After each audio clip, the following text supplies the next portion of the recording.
Hello and welcome to this Melbourne Writers Festival 2020 online event. It's such a pleasure to be here, a real thrill to present this for the Melbourne Writers Festival today.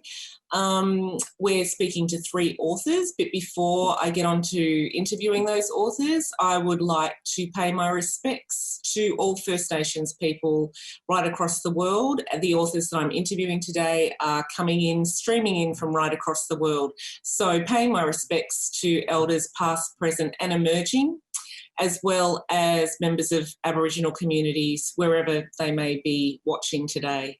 My name's Elizabeth McCarthy. I'm a radio broadcaster and a producer of radio, have been for many years here in Melbourne at 3RRR FM. And it's a thrill to be interviewing the authors that I am today. First up, Laura Jean McKay is the author of The Animals in That Country and Holiday in Cambodia, which was shortlisted for 3 National Book Awards here in Australia. Laura is a lecturer in creative writing at Massey University and the animal expert presenter on ABC Listen's Animal Sound Safari. Erin Hortle is the author of The Octopus and I. This is her new book. Her fiction and essays have appeared in a range of Australian publications, and in 2017 she won an Emerging Writers Prize in the Tasmanian Premier's Literary Prizes. Chris Flynn is the author of Mammoth, The Glass Kingdom and a Tiger in Eden, which was shortlisted for the Commonwealth Book Prize. His fiction and non-fiction have appeared in The Age, The Australian, The Guardian, McSweeney's and many other publications. And it's a pleasure to speak to all three of them today. How are you all going? Good, thanks. Cool. Can you all hear me okay? Perfectly.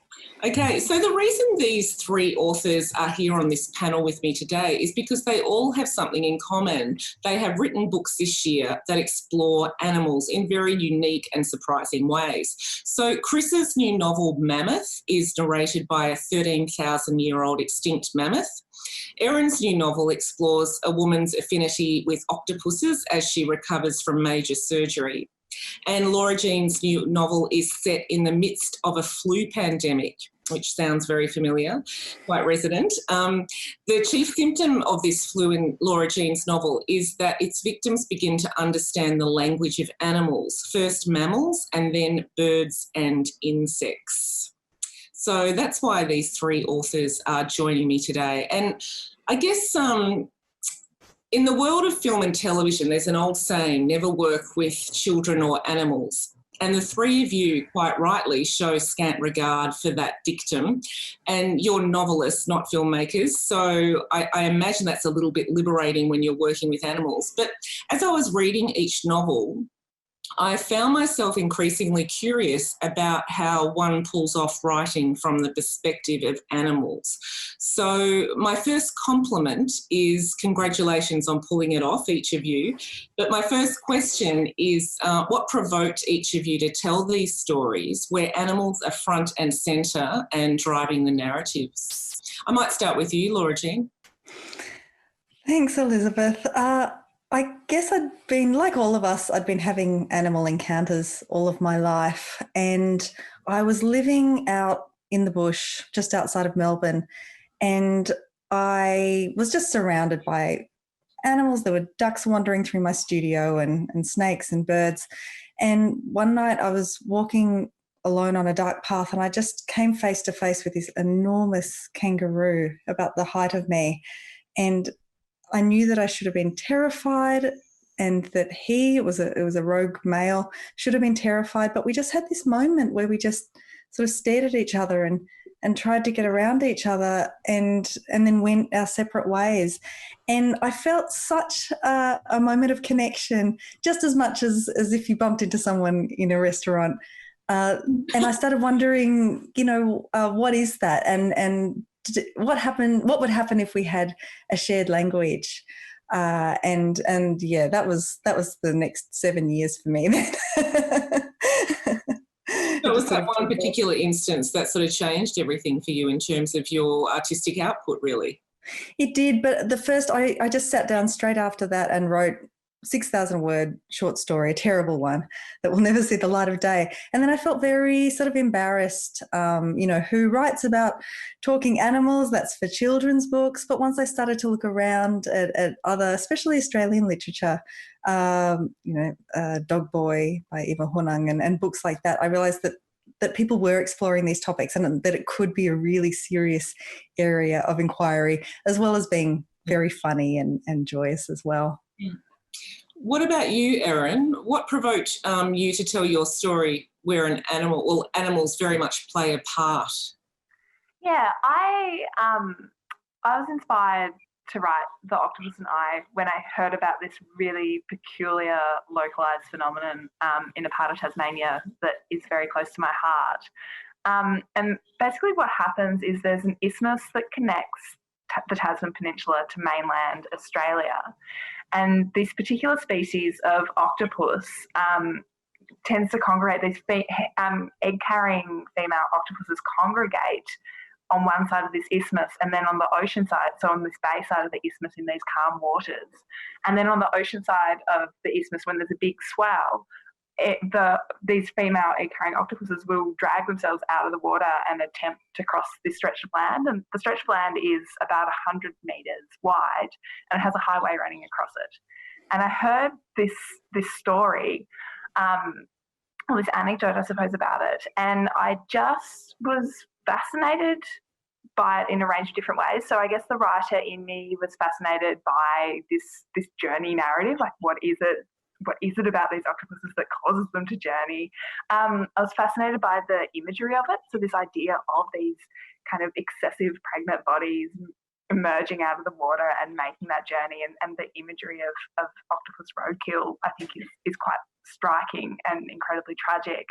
But I was also really curious, what is it about these octopuses that drives them to do this thing? Like it's really unusual octopus behaviour. So that kind of prompted me to start delving into this particular story and researching octopus behaviour, because I really wanted to tell the story. And as I learnt more and more about it, it felt like an interesting and important story to tell. So that octopus narrative, that journey narrative, is kind of the central idea or motif of the novel. And I wrote about it from a human's perspective, and then I got to a point where I felt like I'd begun by wanting to tell the octopus's story, and then I hadn't. I'd told a human story, and so that prompted me to think about how I might tell it from an octopus's perspective, and it all kind of grew out from there. Wow. And Chris, what about you and your 13,000-year-old mammoth? What was the genesis for coming across that idea and putting that mammoth centre of your novel? In terms of writing in the voices of animals, I kind of turned the dictum that you mentioned on its head, that idea of never working with children and animals. I basically thought, never work with humans. I've really got to that conclusion in the past few years. Particularly since I was actually working at the RSPCA in Burwood, the big shelter there, for 5 years whilst I was writing the book. And the book had come to me from a variety of different sources and was a big sort of sprawling mess. And it was because I was working with animals in very close proximity every day. Particularly, I was working in the isolation unit with sick and injured animals who were long-term residents in the shelter, recovering, and sometimes they had behavioral issues too and just didn't trust humans, which you couldn't blame them. And I think working in close quarters with animals every day, I became very aware of internal life of animals and the way that they communicate with each other and with us. And it was a little breakthrough that I needed. When I was working on this novel, I couldn't quite work out how to tell the story, and I'd attempted to tell it from a few perspectives of a few different humans, and it just wasn't working. And once I realized that the animals in the tale, the fossils who are waiting in the auction room to be sold, should be the ones that tell the story, then it was a eureka moment for me. And incidentally, I probably shouldn't say this, but the unofficial motto at the RSPCA is 4 legs good, 2 legs bad. Yeah. So Chris, just on that point, so Did you find it easier writing from the perspective of an animal than you have in the past writing from the perspective of a human? Could you flesh that out a bit? I actually did find it easier. My first two books were written from the perspective of two legs, but and I wrote in the voice of my characters. I've always loved writing in the voice of characters. Mm-hmm. So it was a big challenge for me artistically to imagine what the voice of an animal would be like. Although it kind of got to the point with me when I was working at the RSPCA that it sounds weird and esoteric to say it, but I could almost hear the animals. I mean, we all talk to animals, right? If we've got pets, we talk to them and we imagine them answering us. And sometimes they do, you know, a dog will communicate to you what it wants, or a cat will communicate to you what it wants. So we're already sort of listening to animals and interpreting their sounds as speech or language. So it wasn't a huge leap for me to imagine what they might say. I mean, it's fascinating reading Laura's book, what a different attitude and approach she has taken to the voice of animals. I was just thrilled throughout it and scared actually half the time to hear what the animals had to say, because mine are much more human voices speaking through the animals in a way, because I assigned the voices according to what era the fossils were dug up. And so that's why there's such a variety of, you know, a voice from the 90s, a voice from the 1800s, a voice from Nazi Germany, whereas Laura's is truly terrifying. Yeah, well, it's interesting what you say about feeling when you were working at the RSPCA that you could communicate with animals. So I might bring Laura in and ask Laura about, to what extent did you feel that you wanted to bring in the ability of humans to communicate with animals and to read their thoughts? And how did you navigate that? First, I want to say that I felt the same, Erin and Chris, about reading both of your books and the way that you made the animals speak. It was a terrifying and wonderful experience after spending so long working out how your own animals speak in your book, to be launched into these other worlds. It's such a thrill. It is for readers as well, I'm sure.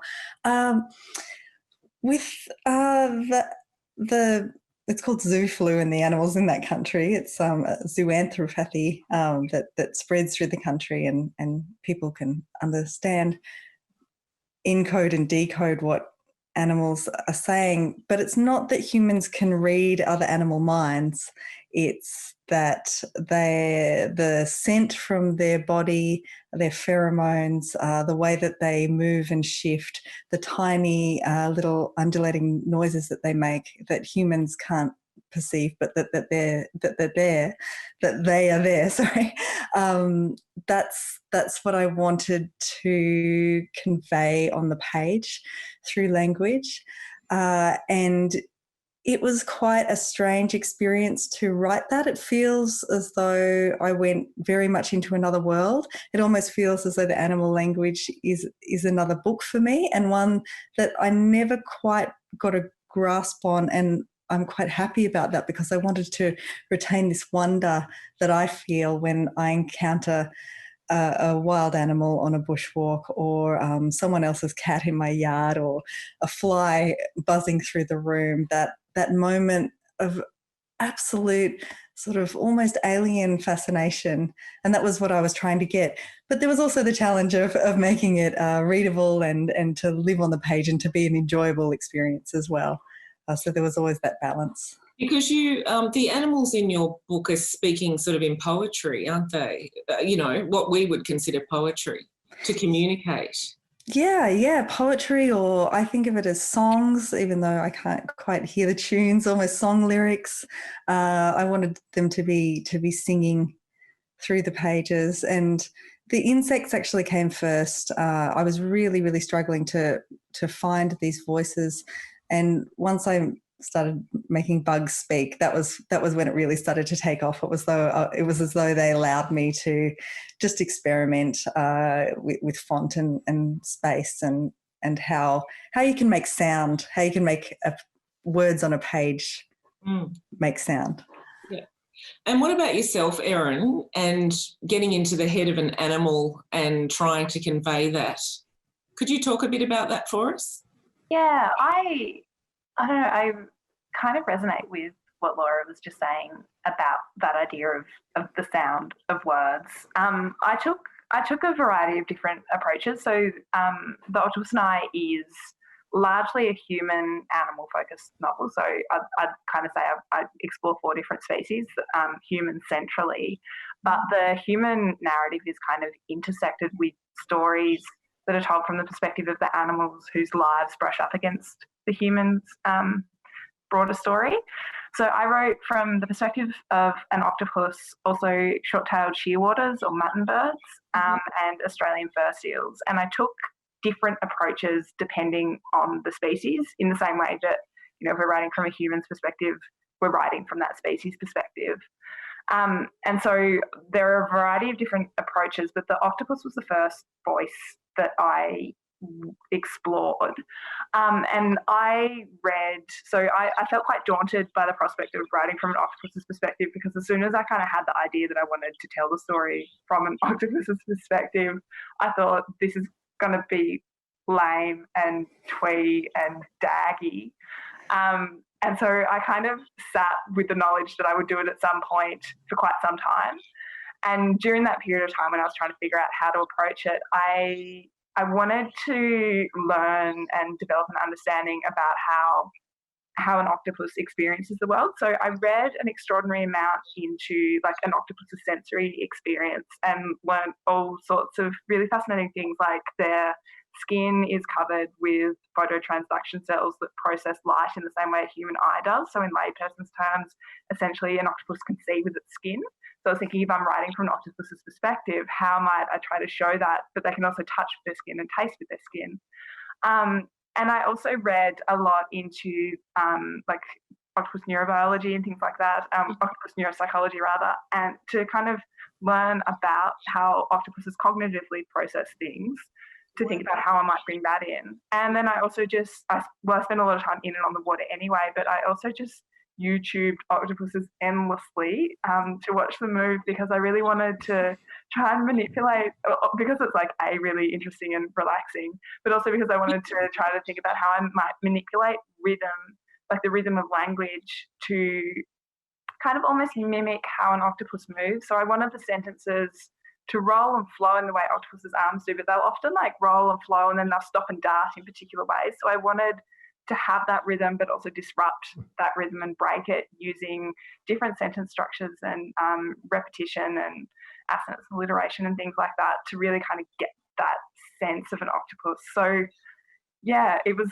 you know, it's the shortest chapter in the book, but it took about a year of research to kind of figure out how to do it. And then one day I just felt ready and I sat down and I wrote it. And yeah, it was, I don't know, I felt okay about it after feeling so daunted and stressed out about it. And then, of course, once I told the octopus's story, every time another non-human animal popped up in the narrative, I thought, well, their story is bigger than that moment that they appear in the human story. So I might tell that as well. And it kind of just, yeah, became a key structural element to the novel. And it was really interesting kind of doing that research into, you know, fur seal social dynamics or mutton bird social dynamics and migratory patterns and things like that. So, yeah. Amazing. So, Chris, what kind of research did you undertake for your novel? Erin's just touched on quite a bit of research there. Could you talk about what sort of research you did in putting together Mammoth? Yeah.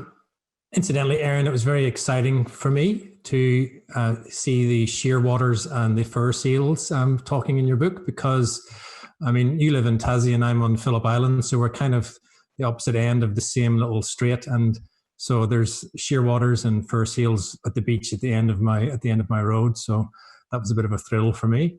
In terms of the kind of research I did for the animals, that's actually a good question. I've spoken quite a lot about the research I did, the historical research I did for the book, but in terms of how the creatures behave, you're right, it's a very unusual and I guess esoteric field of research to try and look into animal behavior, particularly the behavior of animals that are long gone. Mm-hmm. I mean, we know a little bit about the mammoth in terms of the herds and the hierarchy and what they ate and how they lived. But a lot of the other creatures, it's kind of guesswork in terms of the pterodactyl. We know a little bit about the pterodactyl and what kind of Germany that she flew over. It was very different. It was all swamp. And they were very predatory birds. They would often eat each other or smaller versions of themselves. Whereas something like the mammoth had a very harmonious relationship with nature. One of the key premises of the book is this idea that up until about 13,000 years ago, there were a few million mammoth that walked the globe, the north of the earth. They just encircled it constantly. The huge steppe that was all connected land, and they just walked that their whole lives. And it was very cold and dry there. They ate couch grass. It didn't snow a lot. It was just very, very cold and dry. And they kept it that way because they're huge creatures, and these herds would stomp down the snow when it did fall and keep the ground nice and cold. And then, of course, we turned up and killed them all and made habitations from their bones and wore their skins. And that's when everything started to heat up.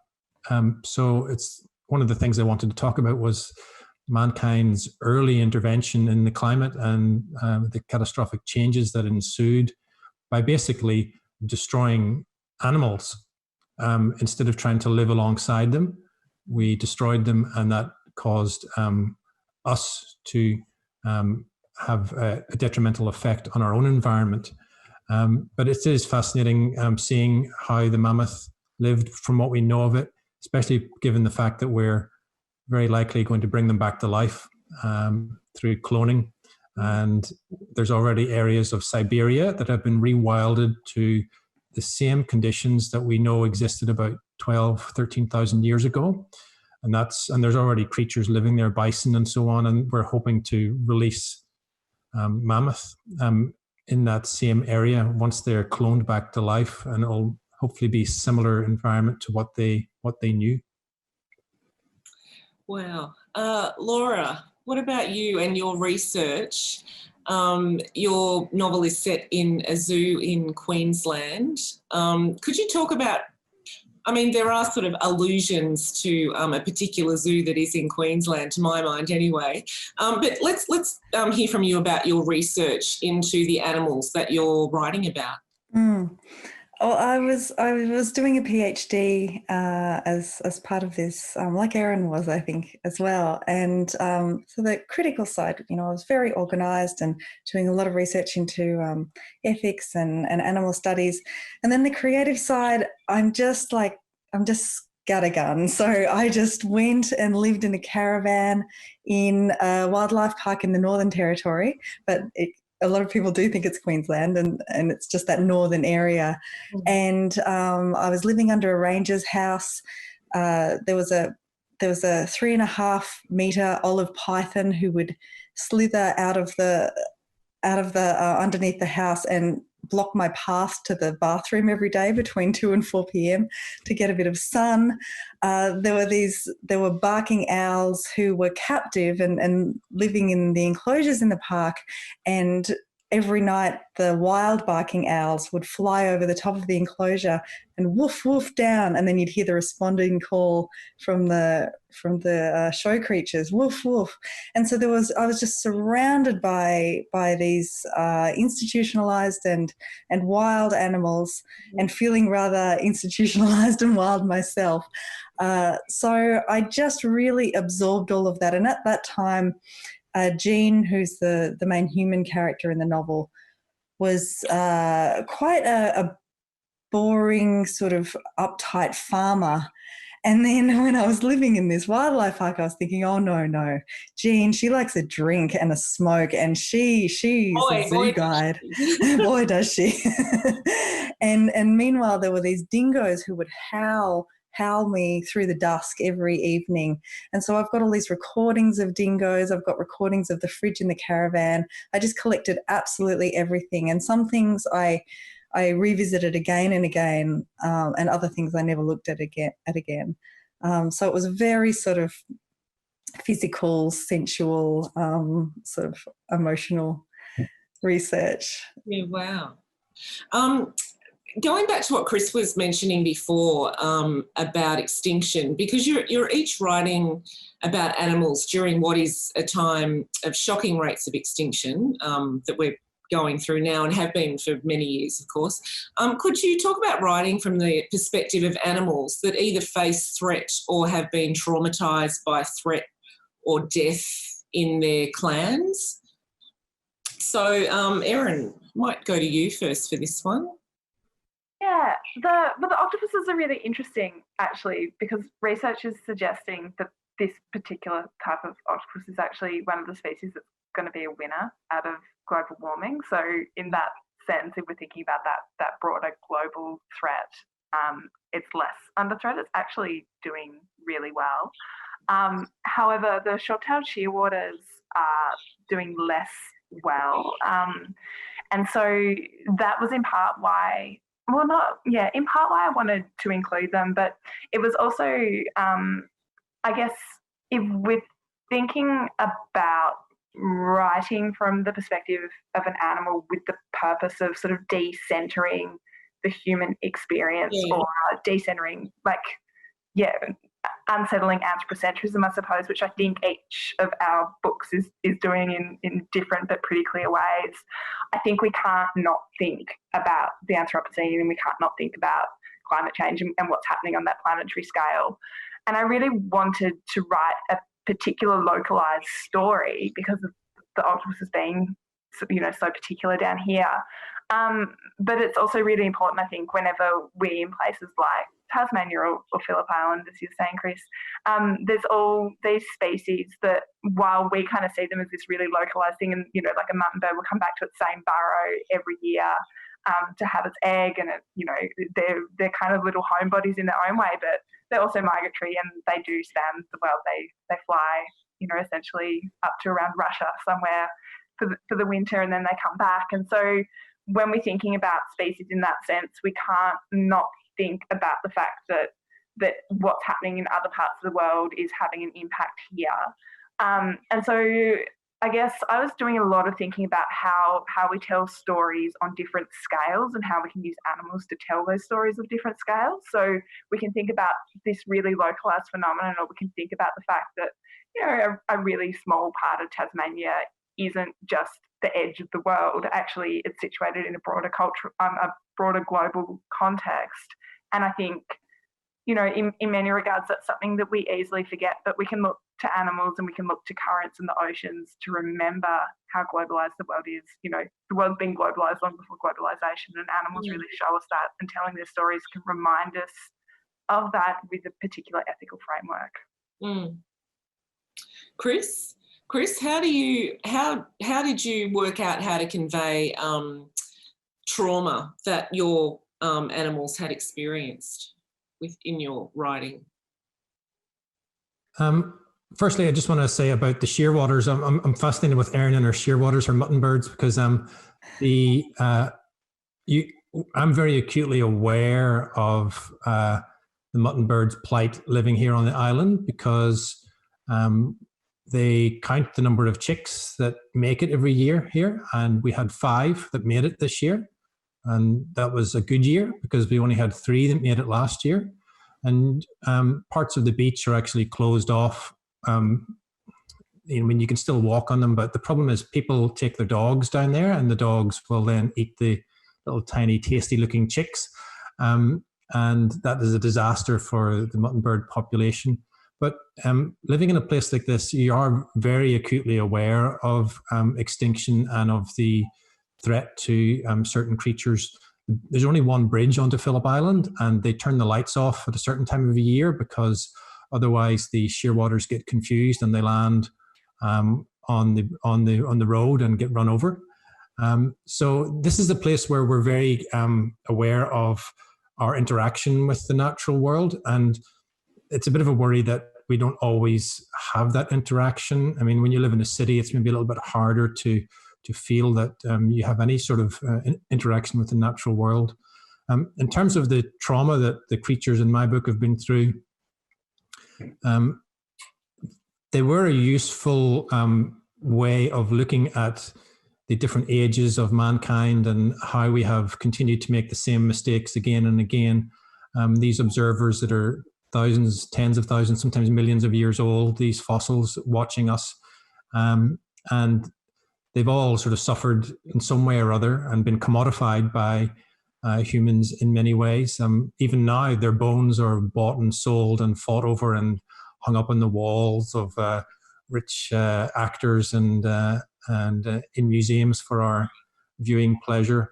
And I'm kind of still feel unsettled by the fact that this is done, because even though they're dead, they don't really feel very dead to me, you know. And maybe because I've been writing this book for 6 years and thinking about this all the time, and now, you know, talking about it, the animals are more alive to me than they ever were. And you know, sort of briefly going back to the idea of cloning them, that, you know, excites me but also terrifies me, because there's so many things we don't understand about that, and what impact that might have on the actual animals themselves. We're never going to ask them for permission. We're going to traumatize them all over again. And some of these creatures that we're going to bring back, they're talking about bringing back the dodo and the passenger pigeon and some prehistoric horses, all things that are extinct. The Tasmanian tiger, although Erin may argue that it's not extinct. But we're going to traumatize them all over again, because we're not going to ask their permission. We're just going to do it. We're going to bring them back. And often these are creatures that we killed. And I don't mean generally we killed them. I mean specifically. These are specific animals. We've got their DNA, and we're going to bring those individuals back, and they'll be walking the earth again. And it scares me to think about that and what it means for those animals. We never really give a shit about the trauma of animals very much. And working in the shelter for years, you know, every day you were dispirited by the way that people treated animals. And I think we're going to treat them pretty badly all over again whenever we bring them back. Mm. Laura, what about you and in your novel? Could you talk about, you know, depicting traumatized animals, depicting animals who have had a big history? Yeah. Well, in a way, I think the book, I've been so fascinated by extinction, and increasingly, but I've also been avoiding it because I find it so terrifying. You know, once something's gone, it's gone. Unless you know things like Chris knows, where apparently they're coming back. But so in a way, I think the book is like a love letter to animal presence. I was reading a number of novels where the animals were absent, and that's sort of in a way, like a literary tradition. The animal is a symbol for human meaning. The animal mirrors the human. If there's a dog in the start of a movie or a book, it's probably going to be dead by the end. It's sort of like Chekhov's dog, you know. And I wanted to embody animal presence, and so I just really populated this book. It's filled with animals and filled with animal noise and voice. But at the same time, you're right, Elizabeth, there is a trauma to a lot of the animal experiences there. I didn't want to shy away from the very serious and very deadly relationship that we have with all other animals as super apex predators. Apparently, we're not apex predators anymore. We're super apex. We've just surpassed our natural apex state. I wanted to come away. I guess I wanted to create a feeling that we should look at the animals in our lives, just take a step back, decenter ourselves, and actually take a good hard look at the companions and the wild animals and the things that we call vermin and the little things we can barely see, and just say, what is our relationship here? is when there's a character like Sue, who's the dingo, who accompanies Jean on essentially a road trip through the country. And Jean's had a hard life. She likes to drink too much. As I said, she's going through a really crappy divorce. She's not where she wants to be in her life. But Sue has really had a harder life, and so have most of the animals that we see in our world. In Sue's case, she was born free. She was taken with her brothers and put on show, and she is just in the public eye all the time. And so she tries to work out this strange dual personality that she has. She's a wild animal, and dingoes are always wild, no matter how long they've spent with humans. But she's also an animal who's used to being fed at a certain time. She's completely institutionalized. And so I tried to convey that through the animal language. So Sue has a lot of asides. So she'll say something like, I'd love to be with you. No, I hate you, in a kind of, as a little aside. And almost everything she says has this other little devil dingo wanting to just run and be with her pack. I love Sue. I love the fact you gave her the name Sue too, because it's such I don't think I've ever met any animal called Sue. It's such a sort of human name, and we've all known a human called Sue, but never an animal called Sue. Could you talk about the particular characteristics that you endowed her with, and why you chose those characteristics? Because she's very individual, Sue. She is. There were 3 dingoes in the wildlife park where I was staying, and there were 2 male dingoes, and they were, they would bark and put on a real show. And then there was another dingo called Elsie, and she just seemed. She was very unique. She didn't want a bar of me. She absolutely refused to do this show animal behaviour. She would really go and do her own thing. She was sort of smaller, and I was just completely captivated by her and took a lot of video footage of her and watched the way she moved. Elsie is very different to Sue, because Sue sort of is a fictional character. Sue is also as well as being based on an actual dingo, Sue's just one of those characters who just arrived on the page, and that happens sometimes when you're going one direction in fiction and you've got all these characters and you've really made them up and you've worked hard on their personalities and making them full, and then someone else just appears, and once they're there, there's a relationship and they just start working with each other, and she's one of those characters. Once she arrived, she and Jean just had a thing together and took off. Mm. Erin, could you talk about the personalities that you endowed your animals with and why you made those choices? Yeah, I think the characters the animal characters that probably have more personality in some regards because of the writing styles I chose are more the short-tailed shearwaters and the fur seals, the octopuses. I kind of wanted to create a strange other consciousness because octopuses are so far from humans in terms of evolution, and a range of other things, whereas fur seals as other mammals are a bit more similar to us, and I kind of wanted to write a slightly more conventional human-ish relationship. When I say human-ish, I was less experimental with language.